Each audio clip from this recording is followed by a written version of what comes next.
Okay, so next then, let's talk about the bridge then. So, show us what you do. Yeah, a big thing you see with all amateur players, the bridge hand is terrible, and obviously, you know, along with the stance, it's very important.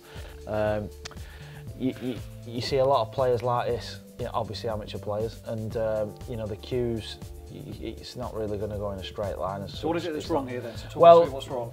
Basically, yeah, you see a lot of people, you know, they like this, so as you can see, the cue's not going to go in a straight line. Yeah. So the thing that's wrong with that then is the thumb's too loose. Yeah, I mean, there's no bridge, so as you can see, the cue can go all over. It's not going to go in a straight line. This is all a bit, you know, moving. Yeah. I just tell, you know, amateurs, keep your hand flat, pull like the cloth if you like with your fingers, and then just move your thumb. And as you can see, it's really solid. My hand's going nowhere.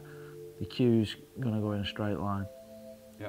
And then obviously over time and years of playing, you sort of find your own, like, you know, some people pull the fingers in, one finger, you see all these different versions, but the main thing is it's flat on the table and solid. All my friends, you know, they've come round to my house, we've had a few beers and we've played on my table, and they all sort of hold it like this and you can see the cue shaking, so I'll say to them, listen, just put your hand flat on the slate, pull your knuckles up and just move your thumb. Right. And it's solid. You can see there, you've got a nice V, your thumb's solid to your finger, and your hand's not going to go anywhere. You know, that's the sort of best way. Obviously, people do this, there's this, but the main thing is this has got to be solid. So obviously, the way I explain it to, you know, the amateurs is just pull your knuckles up, move your thumb, and then as you'll see, when you do that, it's solid. Yeah. You know, your hand's not moving. So you've actually got your palm. Yeah, everything. Yeah, the fingers, the palm, the lot is solid. Right. Because, like I said before, you see, you know, you do see a lot of people in the pubs, and that's, you know, it's just not solid enough. So you want that V there. It's like the rest head. You know, the way they make the rest is a solid V. Yeah. It's not like a curve, so the, you know, the cue's going over. Obviously, in American pool, you see the loop bridge, but it's still solid. Do you know what I mean? People might pull the finger up. You'll see many different versions of the bridge, but the main thing is it's solid on the slate. Yeah. You know, as long as it's solid and you've got, like, you know, the V as such, that's the main thing. So talk us through the loop bridge then. Yeah, I mean, in America, all the American players, if you like, they all use the loop bridge. Now, what that does is it gives you more fluency for the shot, because American pool balls are really, you know, they're a lot bigger than what people think. You know, when you compare it to an English pool ball or a snooker ball, they don't realise how big the balls are. So I think the loop bridge is just sort of, you sort of seem to just get more reaction on the shot. It's weird, as opposed to the open bridge, as where the snooker players always use the open bridge. You would never see them using the loop bridge, because obviously the accuracy on a snooker table, you've got to be, you know, 100% type thing. Pockets are a bit more generous on a 9-ball table, so it's more about the cue ball this game, positioning the cue ball.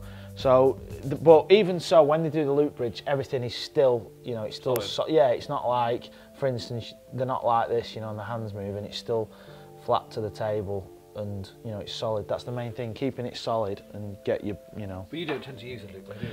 I don't, to be honest, because obviously I come from an English pool background, but I have started to use it because it just feels like a bit more effortless. Yeah. Obviously under extreme pressure, I'm still not 100% with it, because I wasn't growing up using a loop bridge, but I do sort of use it a lot more than what I did, to be honest, because I think it is handy to use. You seem to just get more reaction on the cue ball. Yeah. Yeah.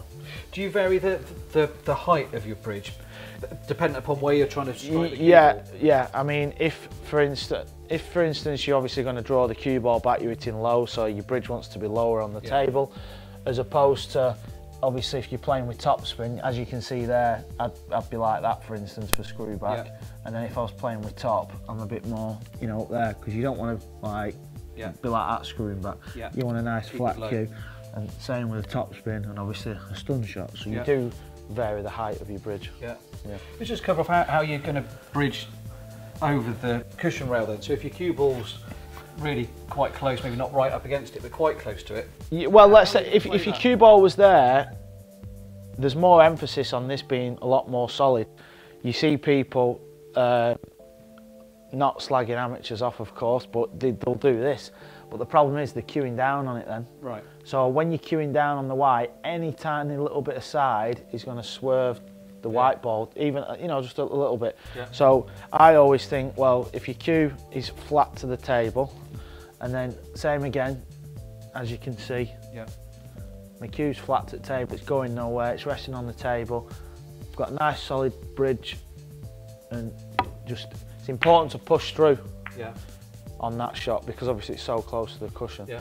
But the biggest thing that you see with amateurs, what they make is the bridging down. Still bridging.